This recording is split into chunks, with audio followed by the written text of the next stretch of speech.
Morning Barbados continues now, and we go to the art of the visual art. The visual. That's what we're looking at. And with me this morning is Annalie Davis. She is a visual artist, a part-time lecturer at the Barbados Community College, and she has a wonderful new concept called Fresh Milk. Good morning, Annalie. Morning. So appropriate title for appropriate title, having just had tea. Fresh Milk. Tell us about Fresh Milk. Fresh Milk is a new artist-led initiative that we just launched on the 13th of August. It is an informal platform for exchanges among contemporary practitioners, and it's located on a space, a wooden deck between my home and my gallery and studio. And it basically is, the idea is to have kind of seasonal programming, a wet season and a dry season, and to be able to have conversations about the contemporary practice. I live on a dairy farm, and my studio is called the Milking Parlour, so I thought fresh milk would be a nice extension to that. Good sense. And it's also the idea that milk is something that gives nutrition, and I also think about it in a kind of a female physical kind of way, where women they turn their blood into milk. It's something that provides nutrition for children. So the idea is that fresh milk is something that transforms the space and provides something nutritious for the art community. This is a very interesting artist-led initiative. The more formal administrative-led arts initiatives seem a little almost stodgy by comparison. I was looking on a blog, the Alice Yard blog, and they're having this wonderful traveling shoe project where persons who have migrated to Venezuela or from Venezuela are asked to leave their shoes at a point. That's and people right. from Trinidad who've migrated elsewhere can leave their shoes. And you're going to have this wonderful exhibition of shoes. Yes. And I'm not talking heels. I mean, you know, flat, ordinary, common sandals. Right, right. Yes, I think it's such an interesting time. There's a kind of a groundswell, as Holly had said at our launch, of initiatives spawning throughout the Caribbean, from Bahamas in the north to Suriname in the south. And I think that's coming out of the fact, as you've said, the more formal institutions are kind of stodgy. And there's just an excess of young people that are doing amazing things throughout the region, and they need an outlet. And the informal-led initiatives, the artist-led initiatives are just springing up all over the region. There's actually a thread to what John was talking about earlier about dance. You know, it's the artists that are actually creating the kind of oxygen that's needed to put life and energy into the art scene, and that's certainly, I feel that Fresh Milk is connected in spirit to all of these initiatives that are happening throughout the Caribbean. We've got some images of part of this exhibition. Alice Yard is going to celebrate its 5th anniversary, and this is the traveling shoe exhibition. But I want to go back to your other life, where you're a part-time tutor at community college, and I saw their portfolio this year, and they've done some awesome work. I mean, we've got some very talented young people, but like the same problem we have with dance, it's expensive to put on an exhibition. There are not very many tailor-built spaces. Yes. Is that now where you're seeing this kind of backyard movement, where people are opening up their homes as space in order for the artists to have a forum? Yes. Well, my interest really in setting up Fresh Milk came out of my return to teaching. I'd been away from BCC for about 5 years, and when I went back last year, I realized there's not a lot for the students when they leave in terms of functioning professionally. Yes, there are a lot of art galleries in Barbados, but they tend to function more as commercial venues, and a lot of them cater a lot for tourists. So there's not a space really for experimentation, for something that's outside of the market. It's about people really trying to do something new and to push the boundary of what's happening in contemporary art. So my interest in setting up Fresh Milk was also to provide a space for younger practitioners where they could go and feel that somebody was acknowledging and supporting what they were doing. So where do they go after they graduate? And we were able to send down one of our students that just graduated, Joanna Critchlow, went to Alice Yard to do a residency there for 2 weeks, and that just opened up her mind. It was a great opportunity. So in some ways, these are almost becoming informal institutions, small schools where people can gather and the region can get to know itself by participating in these kinds of events. So they're very crucial.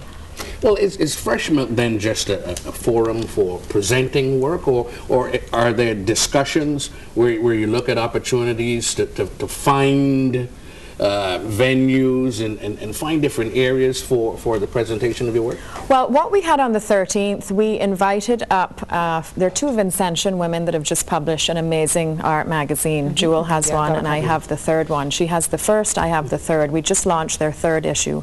So we had a conversation on the platform about setting up ARC. And everyone's talking about mitigating isolation. A lot of artists everywhere feel isolated. So ARC was an initiative that was born out of a Vincentian designer and photographer to try and bring together what's happening in the region and in the diaspora, and to have some critical feedback to the work. It is just a luscious magazine. It is. It is being printed by an art house printery out of Iceland. It's very beautifully produced, very beautifully designed, and it really is saying what we do is special and it matters. They've done this at an enormous personal risk, and we were trying to encourage people that came to the event to take out subscriptions to support this so it can be sustainable. That's something else that was spoken about in your earlier segment, the sustainability. How do we get this stuff to be sustainable? So we spoke about that, and then we had a small exhibition that was co-curated by the ARC founders, and another small initiative that just started up in Barbados called Projects in Space by a very young Barbadian, different generation to me, Sheena Rose. So she's tapping in to younger practitioners, and they're meeting on the boardwalk, they're meeting in Bridgetown. There aren't formal spaces, so we're creating, as Caribbean people do, we're a hybridized space. We're turning one thing into another thing. We're making our homes into public spaces. We're taking a public space and repossessing it and saying, this is ours, we want to have a conversation here. Given the style and the scope of what you're doing, though, it's not something that can be measured in the traditional sense. I mean, there's the level of success, because if there's no commercial success, you still keep going. Right, yeah. Well, I think the challenge with that is because the artists are the ones that are leading their initiatives, in some way their own production suffers. And this is in direct relation to the fact that the formal institutions are not functioning. So when you were speaking earlier about why don't we have more artists, or the example of Rihanna, which as Jewel said, and we spoke at the launch, Rihanna couldn't have become Rihanna in Barbados because the network doesn't function there. The support systems aren't there. It's just not there. So what we have in the arts is a lack of, we don't have an auction house, there isn't a secondary art market, we don't have branded galleries, dealers, collectors. We don't have an industry of prints. No. None of those things. We don't have a prize. We don't have the stuff that people need to be able to advance. So even though the informal networks are doing a phenomenal amount of work, at some point they hit a glass ceiling because they don't have the facility to be able to help, I think, in more sustainable ways. Well, why aren't we able to break that ceiling? That is a conversation I'm very interested in having. I'm interested in talking about how can the formal spaces, why doesn't, for example, the Caribbean Development Bank as an institution that's regional have its own collection, so that when somebody's work goes into that collection, it denotes value. In the UK, you may have heard of somebody called Charles Saatchi.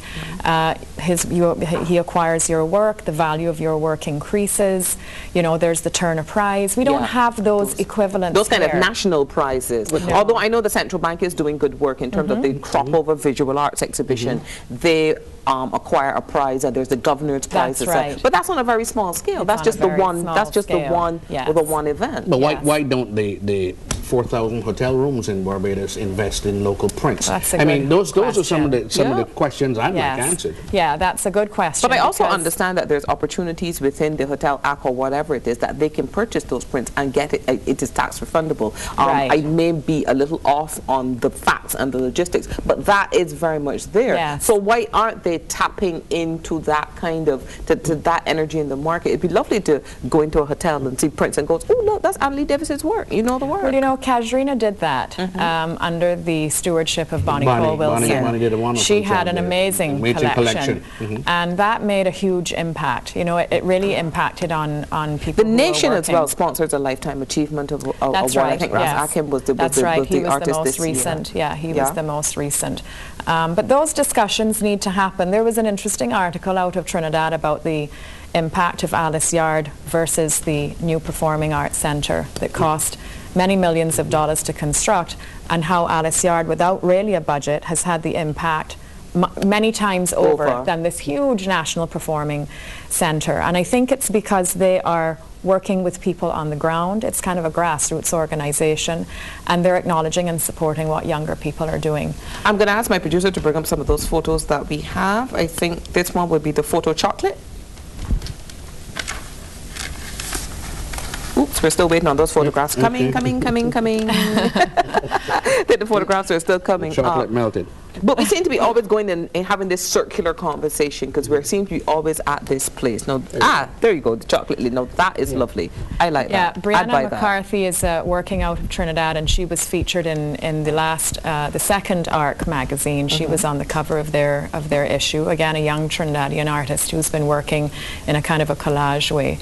So she's somebody that has been advanced and supported in this magazine, and also at Alice Yard, in a conversation, I think, with the publishers there. I think the next one we have is Nassau for the Bahamas, the Bahamian art duo, Deed Brown and Dylan Rappillard.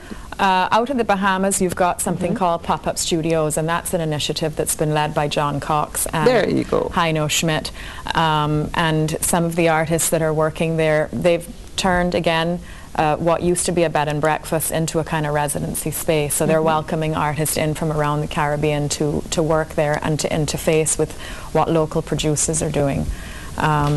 And then we've got an outdoor installation from Suriname, Tembe Art Studios. Tembe Art Studio is a space recently opened by a very energetic young man called Marcel Pinas, who was raised in a maroon district in Mongo, went into Paramaribo to get further training, went to the Edna Manley School, and then was filtered into the Netherlands. He's come back, and he's working in the interior of Suriname to try and facilitate more cultural awareness with the maroon people, and he's using art to do that.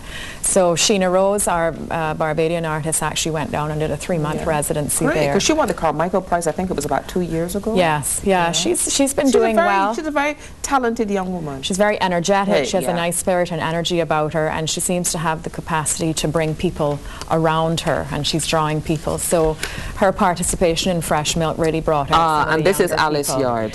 It really is a very simple space. It is the backyard space of architect Sean Leonard's grandmother's house, where generations of kids grew up. It's a small space, it's a humble space, but it has been hugely influential. What you're looking at there are 2 coffins that are made by Ebony Patterson, who just won the Rex Nettlefoot Award.